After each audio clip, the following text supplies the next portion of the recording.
People, deluded, I'm back again. Thank you very much for tuning back in each and every time.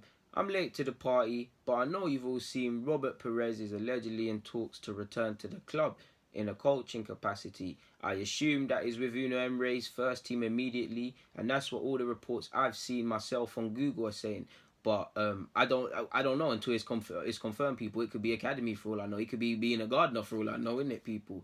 But obviously, I haven't got to talk to you much. Anytime a former player, much less Robert Pires, whether you've yeah, man. Regardless of what goal you quickly get a flashback to, for me, it's the various ones against Spurs. Scored a great one against Liverpool as well. It's Robert Pires, man. It's Bobby Pires, for God's sake, people. Invincible, league winner, magician of a footballer, always welcome. And to be fair, has he really left, people? Because I swear he's always at the training ground, whether it's training, more so under Wenger. He probably was there as much under Emery, but I hear less of it from what I see on Google and that. But he's a familiar face to the current club of players that are there, the Ozils, etc. And it's Robert Pires, for God's sake, man. It's a legend. It's a former player. Like, he's one of my favourite players, man. Like, it's Robert Pires. He obviously joins the likes of Lomberg, who they former teammates. Mertesacker has nothing to do with them, but Mertesacker was there already. And you've obviously got Ryan Gary in the youth setup as well.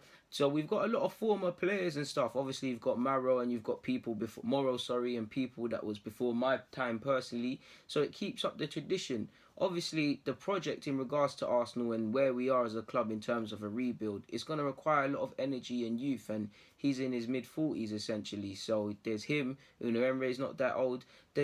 So yeah, it's a part of the new modern day sort of thing. He gets the club. He's obviously knows football inside out. I think he's done his coaching badges as well. Coaching, obviously, as a coach, you need to know. Oh, Lucas Moura scored, people. It's 2-2.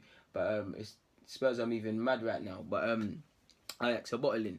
But like I was saying, I feel coaching nowadays, obviously you need to know how to coach players and what to coach, but it's more about relationships. And he strikes me as someone, because he was a Maverick player, because he dealt with people saying foreign people like to dive and they're weak, and that's such an easy goal, ridiculous. And he's weak, and they like to score and they like to go to ground easy and things like that. He can possibly help the likes of, I don't want to say his name for obvious reasons, you've all made your mind up on him, but Mesut Ozil and these sort of mavericky players. And that's modern day coaching. You have to be a good people person, man. You look at Nagelsmann, he's a very good coach, but he's an even better people person. So you see this sort of thing. It's not, football nowadays is it's relations. So if we can have another soothing voice, another person that understands Arsenal in there, then cool.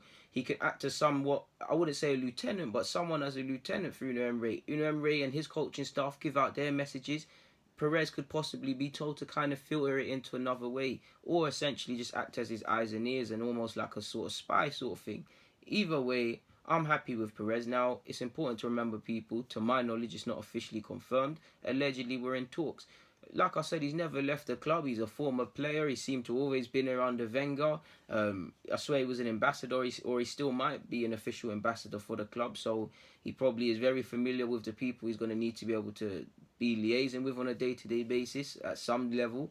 But yeah, people, like, on that note, there's really not much more to say. Welcome back, Pires, if and when it's done. And obviously, Edu's to come back as well. It's one invincible reunion now. You just need Vieira to pop out the cut, and whoever Henri is after that whole Monaco saga to come, and then it's just basically done, man. Lauren might as well get involved for the sake of it.